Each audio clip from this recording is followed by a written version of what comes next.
ಇನ್ನು ಕಗ್ಗಂಟು ನಡುವೆ ನೂತನ ಸಚಿವರಿಗೆ ಖಾತೆ ಹಂಚಿಕೆಯನ್ನ ಮಾಡಲಾಗಿದೆ.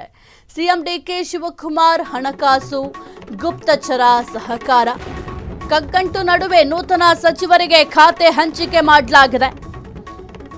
ಸಿಎಂ ಡಿಕೆ ಶಿವಕುಮಾರ್ ಹಣಕಾಸು ಗುಪ್ತಚರ ಸಹಕಾರ, ಡಾಕ್ಟರ್ ಜಿ ಪರಮೇಶ್ವರ್ ಕಂದಾಯ ಮತ್ತು ಕ್ರೀಡೆ ಹಾಗೂ ಯುವ ಜನ ಸಬಲೀಕರಣ, ಪ್ರಿಯಾಂಕ್ ಖರ್ಗೆ ಗೃಹ ಇಲಾಖೆ ಮತ್ತು ಐಟಿ-ಬಿಟಿ, ರಾಮಲಿಂಗಾರೆಡ್ಡಿ ಜಲಸಂಪನ್ಮೂಲ ಸಚಿವ, ಸತೀಶ್ ಜಾರಕಿಹೊಳಿ ಲೋಕೋಪಯೋಗಿ ಇಲಾಖೆ, ಕೆಎಚ್ ಮುನಿಯಪ್ಪ ಆಹಾರ ಮತ್ತು ನಾಗರಿಕ ಸರಬರಾಜು ಇಲಾಖೆ, ಕೆಜೆ ಜಾರ್ಜ್ ಇಂಧನ ಮತ್ತು ಪ್ರವಾಸೋದ್ಯಮ, ಬೈರತಿ ಸುರೇಶ್ ಸಾರಿಗೆ ಇಲಾಖೆ,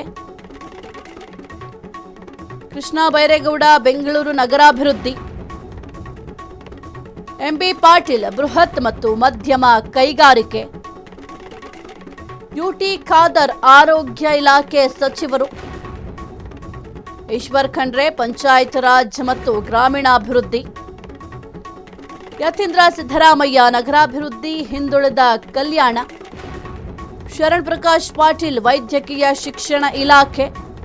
ಸದ್ಯಕ್ಕೆ ಕಗ್ಗಂಟು ನಡುವೆ ನೂತನ ಸಚಿವರಿಗೆ ಖಾತೆಯನ್ನು ಕೂಡ ಹಂಚಿಕೆ ಮಾಡಲಾಗಿದೆ. ಸಿಎಂ ಡಿಕೆ ಶಿವಕುಮಾರ್ ಅವರು ಹಣಕಾಸು ಇಲಾಖೆಯನ್ನ ತಮ್ಮ ಬಳಿಯೇ ಇರಿಸಿಕೊಂಡಿದ್ದಾರೆ. ಇನ್ನು ಸಿದ್ದರಾಮಯ್ಯ ಅವರು ಸಿಎಂ ಆಗಿದ್ದಂತಹ ಸಂದರ್ಭದಲ್ಲೂ ಕೂಡ ಈ ಒಂದು ಹಣಕಾಸು ಇಲಾಖೆಯನ್ನ ತಮ್ಮ ಬಳಿ ಇರಿಸಿಕೊಂಡಿದ್ರು. ಯಾಕೆಂತಂದ್ರೆ ಈ ಒಂದು ಹಣಕಾಸು ಇಲಾಖೆಯನ್ನ ನಿಭಾಯಿಸೋದೇ ಬಹುದೊಡ್ಡ ಸವಾಲು. ಹಾಗಾಗಿ ತಮ್ಮ ಬಳಿಯೇ ಈ ಒಂದು ಇಲಾಖೆಯನ್ನ ಇರಿಸಿಕೊಂಡಿದ್ರು. ಈಗ ಅದೇ ಹಾದಿಯಲ್ಲಿ ಈಗ ಸಿಎಂ ಡಿಕೆ ಶಿವಕುಮಾರ್ ಅವರು ಕೂಡ ಸಾಕ್ತಾ ಇದ್ದಾರೆ. ಒಂದು ಹಣಕಾಸು ಇಲಾಖೆಯ ಜವಾಬ್ದಾರಿಯನ್ನ ಸಿಎಂ ಡಿಕೆ ಶಿವಕುಮಾರ್ ಅವರು ವಹಿಸಿಕೊಂಡಿದ್ದಾರೆ. ಜೊತೆಗೆ ಗುಪ್ತಚರ ಮತ್ತೆ ಸಹಕಾರ ಈ ಇಲಾಖೆಯ ಜವಾಬ್ದಾರಿಯನ್ನು ಕೂಡ ಸಿಎಂ ಡಿಕೆ ಶಿವಕುಮಾರ್ ಅವರು ವಹಿಸಿಕೊಂಡಿದ್ದಾರೆ. ಇನ್ನು ಡಾಕ್ಟರ್ ಜಿ ಪರಮೇಶ್ವರ್ ಅವರು ಕಂದಾಯ ಮತ್ತು ಕ್ರೀಡೆ ಹಾಗೂ ಯುವ ಜನ ಸಬಲೀಕರಣದ ಜವಾಬ್ದಾರಿಯನ್ನು ಹೊತ್ತಿದ್ರು. ಈ ಹಿಂದೆ ಸಿದ್ದರಾಮಯ್ಯ ಸರ್ಕಾರ ಇದ್ದಂತಹ ಸಂದರ್ಭದಲ್ಲಿ ಗೃಹ ಇಲಾಖೆಯ ಜವಾಬ್ದಾರಿಯನ್ನು ಡಾಕ್ಟರ್ ಜಿ ಪರಮೇಶ್ವರ್ ಅವರು ವಹಿಸಿಕೊಂಡಿದ್ರು. ಈಗ ಕಂದಾಯ ಇಲಾಖೆಯ ಸಚಿವರಾಗಿ ಇನ್ನು ಮುಂದೆ ಕೆಲಸ ಕಾರ್ಯಗಳನ್ನ ಮಾಡಲಿದ್ದಾರೆ. ಇನ್ನು ಪ್ರಿಯಾಂಕ್ ಖರ್ಗೆ ಅವರು ಗೃಹ ಇಲಾಖೆ ಮತ್ತು ಐಟಿ-ಬಿಟಿ ಈ ಒಂದು ಖಾತೆಯ ಸಚಿವರಾಗಿದ್ದಾರೆ. ಈ ಹಿಂದೆ ಗ್ರಾಮೀಣಾಭಿವೃದ್ಧಿ ಮತ್ತು ಪಂಚಾಯತ್ ರಾಜ್ ಜೊತೆಗೆ ಐಟಿ-ಬಿಟಿ ಈ ಒಂದು ಇಲಾಖೆಯ ಜವಾಬ್ದಾರಿಯನ್ನು ನಿರ್ವಹಿಸಿದ್ರು. ಐಟಿ-ಬಿಟಿ ಈಗ ಸದ್ಯಕ್ಕೆ ಅವರ ಬಳಿಯೇ ಉಳಿಸಿಕೊಂಡಿದ್ದಾರೆ.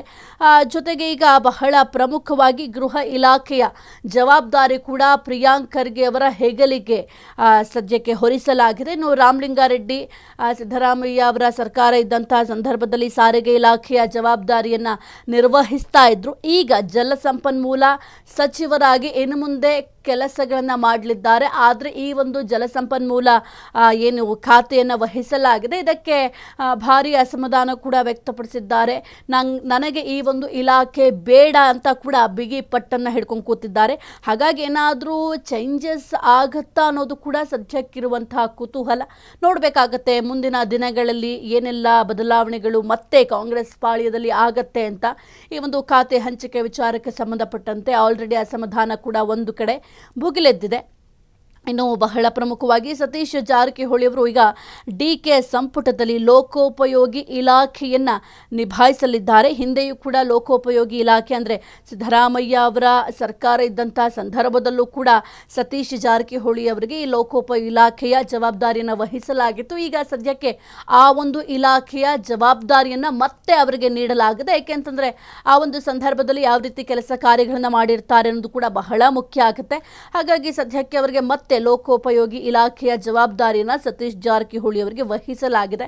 ಇನ್ನು ಕೆಎಚ್ ಮುನಿಯಪ್ಪ ಅವರಿಗೆ ಆಹಾರ ಮತ್ತು ನಾಗರಿಕ ಸರಬರಾಜು ಇಲಾಖೆಯ ಜವಾಬ್ದಾರಿಯನ್ನು ನೀಡಲಾಗಿದೆ. ಹಿಂದೆಯೂ ಕೂಡ ಸಿದ್ದರಾಮಯ್ಯ ಅವರ ಸಂಪುಟದಲ್ಲೂ ಕೂಡ ಆಹಾರ ಮತ್ತು ನಾಗರಿಕ ಸರಬರಾಜು ಜೊತೆಗೆ ಗ್ರಾಹಕರ ವ್ಯವಹಾರಗಳು ಈ ಒಂದು ಇಲಾಖೆಯನ್ನು ಸಮರ್ಥವಾಗಿ ನಿಭಾಯಿಸಿದ್ರಿಂದ ಮತ್ತೆ ಅವರಿಗೆ ಅದೇ ಜವಾಬ್ದಾರಿಯನ್ನು ನೀಡಲಾಗಿದೆ.